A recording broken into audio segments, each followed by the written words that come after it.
अखन अहाँ सब सुन रहल छी मतलबी म्यूजिक मैथिली के।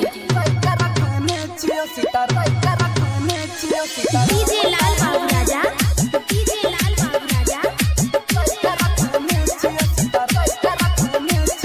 चंदन प्रेमी की आवाज में गाना सुनी रिमिक्स। सीनों में बसाई के रखने छियो सीताराम तरह, सीनों में बसाई के रखने छियो सीताराम तरह।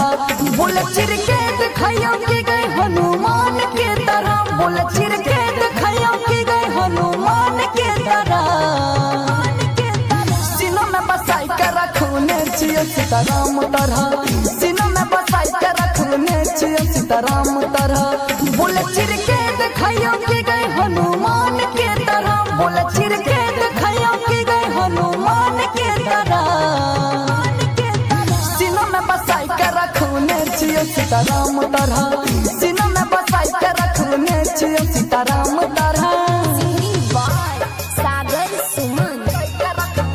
इलाका किसी का हो धमाका डीजे चंदन पुखराम कट्टैया डीजे का होगा। डीजे लाल बाबू राजा, डीजे लाल बाबू राजा।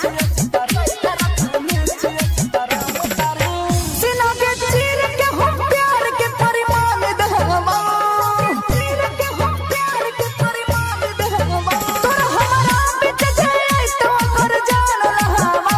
गाए गाए गाए गाए होए नैया लाग जान धरती आसमान तरह, होए नैया लाग जान धरती आसमान तरह। बोले चिर के दिखाइयो कि गए हनुमान के तरह, बोले चिर के दिखाइयो कि गए हनुमान के तरह। सीनों में बसाई के रखने छियो सीताराम तरह, सीनों में बसाई के रखने छियो सीताराम तरह।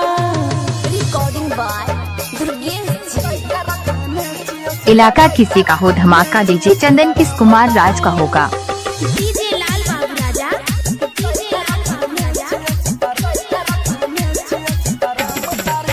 पहली नजर में जाने तोरा से होए गेलौ प्यार, तोरा से होए गेलौ। करे विश्वास हमर प्यार के नहीं करे इनकार। गहे गहे गए सागर सुमन के भुलाई जाई है संगम के तरह, रंग दुर्गेश के भुलाई जाई है संगम के तरह। बोले चिर के दिखाइयो कि गए हनुमान के तरह, बोले चिर के दिखाइयो कि गए हनुमान के तरह। सीनों में बसाई के रखने छियो सीताराम तरह, सीनों में बसाई के रखने छियो सीताराम तरह। संगम रिकॉर्डिंग स्टूडियो चकरमन।